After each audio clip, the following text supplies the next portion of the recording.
అందరికీ నమస్తే, welcome to our channel. Present మనతో పాటు గెస్ట్గా ఉన్నారు పొలిటికల్ అనలిస్ట్ శ్రీలీల గారు. మేడం నమస్తే అండి.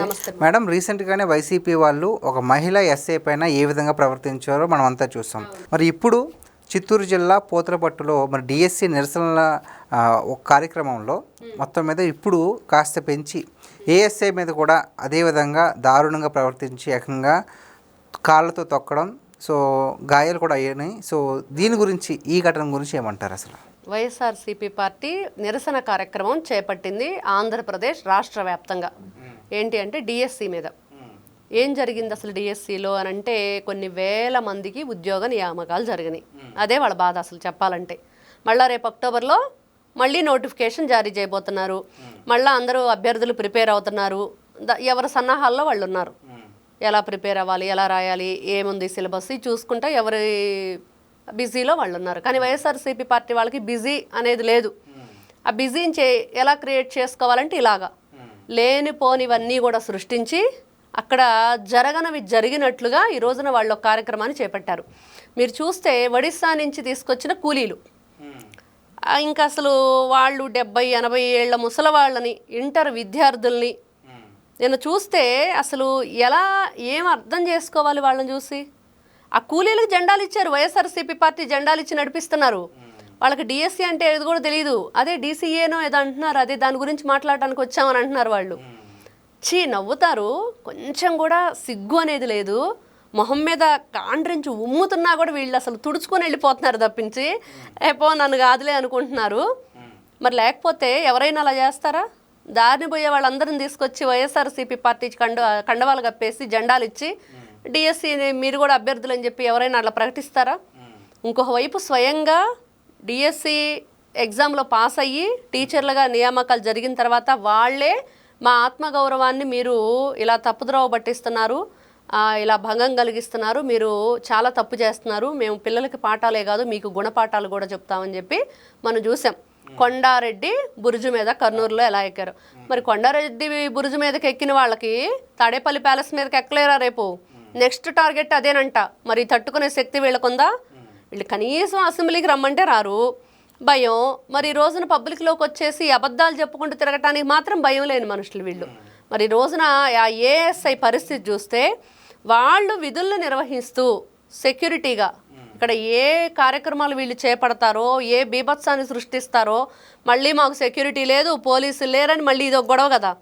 కాబట్టి కనీసం అక్కడ ప్రజలకైనా రక్షణ కల్పించే బాధ్యతగా వీళ్ళు విధుల నిర్వహణలో వీళ్ళు ఉంటే, ఆ మహిళా ఏఎస్ఐని కూడా నెట్టుకుంటూ తొక్కుకుంటూ అక్కడ కూడా కొంతమంది జెంట్స్ ఆవిడ మీద చేతులు వేయటం క్లియర్గా ఆ విజువల్స్లో కనిపిస్తున్నాయి. ఆవిడ ఈ రోజున హాస్పిటల్ పాలైంది, తలకి గాయాలైనవి అంటున్నారు. ఎమ్మెల్యే వెళ్ళి పరామర్శించడం జరిగింది. ఏంటి జగన్ అన్న ఇది అని అంటే ఏం చెప్తాడు జగన్మోహన్ రెడ్డి? నేను వాలంటీర్లు ఉద్యోగాలు ఇస్తే మీరు డిఎస్సి ఇస్తారనేదా నీ బాధ? నేను వాలంటీర్లు ఉద్యోగాలు ఇస్తే మీరు కానిస్టేబుల్ ఉద్యోగాలు ఇస్తారనే ఈయన బాధ? అంతే కనిపిస్తుంది. నేను చెయ్యలేని పని మీరు చేశారు కాబట్టి నేను తట్టుకోలేకపోతున్నాను ఆ బాధనని. ఇంత దారుణంగా, ఇంత నీచంగా దిగజారిపోయి రాజకీయాలు చేసే వాళ్ళని మనం ఎప్పుడు చూడాల. నేను మీరంటున్నట్లుగా అక్కడ ఆముదాల వలసలో మరి ప్రవళిక ఎస్ఐ పైన, మహిళా ఎస్ఐ పైన ఇంత దురుసుగా ప్రవర్తించారు. వాళ్ళు ఏ విధంగా ఆవిడ మీద మిస్బిహేవ్ చేశారో మనం చూసాం. మరి చింతాడు రవిని ఏం చేశారు చూసాం కదా. అతను 20 ఫోన్లు, 21 సిమ్ కార్డులు, 9 రోజులు 8 ప్లేసెస్ తిరిగాడు.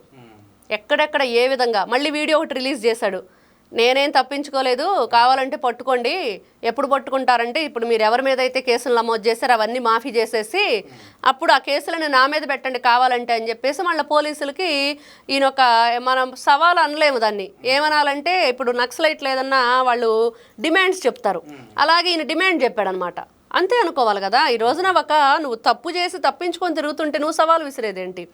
డిమాండ్స్ అనమాట. నా మీద కేసులు పెట్టండి, అవన్నీ వాళ్ళ మీద తీసేయండి అని. ఇంత దారుణంగా, ఇంత నీచంగా ప్రవర్తిస్తున్న వీళ్ళు ఈ రోజున జగన్మోహన్ రెడ్డి అనే వ్యక్తి పోలీసుల బట్టలు తీస్తానంటే వీళ్ళు డైరెక్ట్గా పోలీసులనే అటాక్ చేసేసారు. వాళ్ళని నెట్టేసుకొని వెళ్ళిపోవటం, తొక్కేయటం, అసభ్యంగా వాళ్ళతో ప్రవర్తించడం లాంటివి చేస్తున్నారంటే దీనికి ముఖ్య కారకుడు వైఎస్ జగన్మోహన్ రెడ్డి. అంటే గతంలో కూడా రీసెంట్గా చూసుకుంటే మెడికల్ కాలేజీలు ర్యాలీ అని చెప్పేసి కోటి సంతకాల సేకరణ అని చెప్పేసి ఒక కార్యక్రమం ప్రతి ఏరియాలో కూడా పెట్టారు. సేమ్ ఇలాగే అది ఎలాగో ఫ్లాప్ అయింది. సో మరి ఇప్పుడు ఈ డిఎస్సి మీద చేస్తున్నటువంటి ప్రచారం మరి ఎంతవరకు వెళ్ళొద్దు అనుకుంటున్నారు అసలు? ఎక్కడికి వెళ్ళదు, అక్కడే ఉండిద్ది. ఎక్కడ వేసిన గొంగళి అక్కడే. అదేదో అత్త తెచ్చిన కోడలు తెచ్చిన 6 నెలలకి అత్త ఎక్కి ఏడ్చిందంట. ఎందుకు ఏడ్చింది 6 నెలలకి చెప్పమనండి? ఈ రోజున ఎగ్జామ్స్ జరిగేని రోజులు, మళ్ళీ ఇంకో నోటిఫికేషన్ కూడా రాబోతుంటే ఏంటి మీరు ఏం చేద్దామని అసలు ఈ రోజున రేపు స్థానిక ఎలక్షన్స్ రాబోతున్నాయి. జగన్మోహన్ రెడ్డికి ఎక్కడన్నా సరే రాష్ట్ర వ్యాప్తంగా స్థానికంగా అభ్యర్థులు ఉన్నారా? మీరు అధికారంలో ఉన్నప్పుడు కనీసం నోటిఫికేషన్ జారీ అయిన తర్వాత ఎవరిని కూడా నామినేషన్ కూడా వేయనివ్వాల. మహిళల బ్లౌజులో నామినేషన్ కాగితాలు కూడా చేత్తో లాగేసుకున్న దుస్థితి ఆ రోజు చూసాం. ఎంత దుర్మార్గం! ఆ రోజు నామినేషన్ వేయడానికి వచ్చిన అభ్యర్థుల మీద కర్రలతోటి రాడ్డులతోటి దాడులు చేయడానికి మనం చూసాం. ఎక్కడ ఎవరు ఇంకొకరు నామినేషన్ వేయటానికి వీల్లేదు. ఏకగ్రీవంగా మేమే అంతటా రాజ్యం వేలాలని చెప్పేసి వీళ్ళ రౌడీ ఇజాన్ని ఎలా చూపించారో చూసాం. మరి ఈ రోజున ఉన్నది కూటమి ప్రభుత్వం. మరి జగన్మోహన్ రెడ్డి అనే వ్యక్తి ఆటలు కొనసాగవు. మీరు చేసే ఈ పిచ్చి పిచ్చి వేషాలు, డిఎస్సి అన్నా ఇంకోటన్నా ఏం చేసినా చేయండి. ఎన్ని రోజులు చేస్తారు? ఏదైనా తప్పు జరిగితే దాని మీద ఎక్కడైనా ఒక ఉద్యమం జరుగుతుందంటే ఈరోజు చూస్తున్నాం ఇతర రాష్ట్రాల్లో. ఇప్పుడు వాళ్ళు ఆ వాటర్ ఫోర్స్ ట్యాంకర్లు తెచ్చి వాటర్ కొడుతున్నారు. అప్పుడు వాళ్ళు ఏం చేస్తున్నారు? రెయిన్ డ్యాన్స్ చేస్తున్నారు. వాళ్ళంతా జెన్సీలు. అక్కడ నిజంగా తప్పు జరిగింది కాబట్టి ఆ తప్పు మీద వాళ్ళు పోరాటం చేస్తున్నారు కాబట్టి దానికి న్యాయం జరగటానికి తల్లిదండ్రులు కూడా బయటకు వచ్చారు. ఇక్కడ జరగని తప్పు కోసం నువ్వేదో ఒక అభూత కల్పన చేయటానికి, ఒక అబద్ధాన్ని క్రియేట్ చేయటానికి, ఒక మయ సభని చూపించడానికి ప్రయత్నం చేస్తే 2019, 24 అదే చేసావు కదా. మళ్ళీ ఇప్పుడు కూడా అదే చేయటానికి ఎవ్వరూ నిన్ను నమ్మరు. మేము నిన్ను నమ్మం జగన్ అనేది అయిపోయింది, చెప్పేస్తున్నారు. మేడం, ఇప్పుడు ఇటువంటి సిచ్యువేషన్స్ జరిగినప్పుడు ఒక ఘటన జరిగింది రీసెంట్గానే. ఆ ప్రవళికనే ఒక ఎస్ఏ పైన, మహిళా ఎస్ఏ పైన సో ఒక ఘటన జరిగితే అది చాలా సీరియస్ ఇష్యూ అండ్ చాలా సెన్సిటివ్ ఇష్యూ. అలా జరిగిన తర్వాత కూడా ఎటువంటి యాక్షన్స్ తీసుకోపోవడం వల్లే ఇటువంటి జరుగుతున్నాయని చెప్పేసి కూటమి ప్రభుత్వం మీద కొన్ని ఆరోపణలు వస్తున్నాయి. దాని గురించి ఏం చెప్తారు? ఇప్పుడు చింతాడు రవిని అరెస్ట్ చేశారు, కేసు నమోదైంది. హోమ్ మినిస్టర్ గారు కూడా ప్రవళికతో మాట్లాడటం జరిగింది, ఎస్ఐ గారితో. ఇలాగ ఉన్నాయి. కాకపోతే ఆ స్థాయి తీవ్రంగా ఉండాలి. ఏదైతే వీళ్ళు సెక్షన్స్ నమోదు చేస్తున్నారో, లేకపోతే రేపు వేరే కార్యక్రమం ఏదైనా అదే ఆముదాల వలసలో జరుగుతుంది అనుకోండి, ఈ రోజున ఎవరికైతే వాళ్ళ మీద కేసులు నమోదై ఉన్నాయో వాళ్ళు ఒకవేళ బెయిల్ మీద బయటకు వచ్చి ఉంటే, ఆ సెక్షన్స్ అంత తీవ్రతగా లేకపోతే వాళ్ళు బెయిల్ మీద బయటకు వస్తారు. వచ్చినప్పుడు మరి రేపు ఏదైనా ప్రోగ్రామ్కి వీళ్ళని హౌస్ అరెస్ట్ చేయాలి, వీళ్ళని బయటకు రానివ్వకూడదు. మరి అలాంటివన్నీ కూడా అమలు జరుగుతున్నాయా లేదా? అలాంటివి జరిగితే ఏం జరుగుతుంది? ఇలాంటి ఉధృత స్థాయికి చేరవు ఏ కార్యక్రమం కూడా. వైఎస్ జగన్ అనే వ్యక్తి రాష్ట్ర వ్యాప్తంగా ఎలాంటి అన్రెస్ట్ క్రియేట్ చేస్తున్నాడో మనకు తెలుస్తూనే ఉంది. మరి అలాంటి వ్యక్తి గురించి తెలిసి కూడా ఈ రోజున ప్రజల్ని ఇబ్బంది పెట్టడం తప్పించి ఖచ్చితంగా మీరు అంటున్నట్లుగా తీసుకుంటున్నారు చర్యలు. కాకపోతే అది ఏ స్థాయిలో ఉంటున్నాయి, ఏ స్థాయిలో ఉంటున్నాయి అనేది ఇక్కడ క్వశ్చను. ఇక్కడ ప్రజలకు రక్షణ కల్పించాలి. ప్రజాప్రతినిధులుగా ఉన్న వ్యక్తులు ఎలాంటి చర్యలు తీసుకుంటున్నారో తెలియాలి.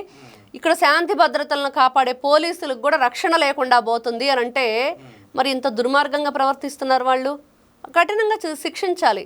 ఆ సెక్షన్స్ ఏంటి, దాని మీద ఎలాంటి తీవ్రత ఉంటుంది, మరి ఆ వ్యక్తి తప్పించుకునే ప్రయత్నం చేయకుండా ఎక్కువగా ఆ లూప్ పాయింట్స్ ఏమున్నాయో అవి లేకుండా ఉండేటట్లు ఉండాలి. 7 సంవత్సరాల కంటే లోపు, 5 సంవత్సరాల కంటే లోపు శిక్ష ఉంటే కనుక మరి వాళ్ళు బెయిల్ మీద బయటకు వస్తారు అంటే దానికంటే ఎక్కువ పెట్టండి. వాళ్ళు చేసే గతంలో ఏం చేశారు, ఇప్పుడు ఏం చేశారు, మళ్ళీ వీళ్ళు ఇలాంటివి ఏమైనా చేసే అవకాశాలు ఉన్నాయా, వీళ్ళు మార్చుకున్నారా లేదా అలాగే కంటిన్యూ అవుతుందా, వీళ్ళ బిహేవియర్ మీద కూడా ఒక కన్నేసి ఉంచాలి. వీళ్ళు ఏ విధంగా వీళ్ళు తిరుగుతున్నారు, వాళ్ళ కదలికలు ఏంటి, ఎవరెవరితో వీళ్ళు అటాచ్లో ఉన్నారు, ఫోన్ కాల్స్ ఏంటి, ప్రతి ఒక్కటి ఈ రోజున తెలుసుకోవాల్సిన పరిస్థితి ఏర్పడుతుంది. ఎందుకంటే ఒక ఆముదాల వలసలో మీరు ప్రోగ్రాం చూస్తే ఏ విధంగా చేశాడు, వెళ్లాల్సిన ములాఖత్తుకు వెళ్ళాల. నిన్న చూసాం పొగాకు రైతులకి అని చెప్పేసి దేవరపల్లి వెళ్ళినప్పుడు అక్కడ ఏం జరిగిందో చూసాం. పాపం చిరు వ్యాపారి తోపుడు బండి మీద కూరగాయలు అమ్ముకునే వ్యక్తి చంపేశారు. ఎంత దారుణాలు జరగకుండా ఉండాలంటే, ఇంకొక జీవితాలు ఈ విధంగా బలైపోవకుండా ఉండాలంటే వైఎస్ జగన్ రేపు ఎప్పుడో వస్తే నేను బలిస్తాను కాదు, ఇప్పుడే బలిస్తున్నాడు జనాల్ని. ఏమంటున్నాడు, 2027-29 ఎలక్షన్లో మేము వస్తే రపరప నరికేస్తాము, గంగమ్మ జాతరలో పొట్టేళ్ళు బలిస్తున్నట్టు ఇస్తామన్నారు. ఇప్పుడే ఇస్తున్నాడు కదా. జగన్ వచ్చినప్పుడల్లా ఒక శవాన్ని లేపేస్తున్నాడు కదా. కొత్తగా మీరు బలిచ్చేదే ఉంది? మీకు అలవాటే ఈ బలులు ఇవ్వటాలు.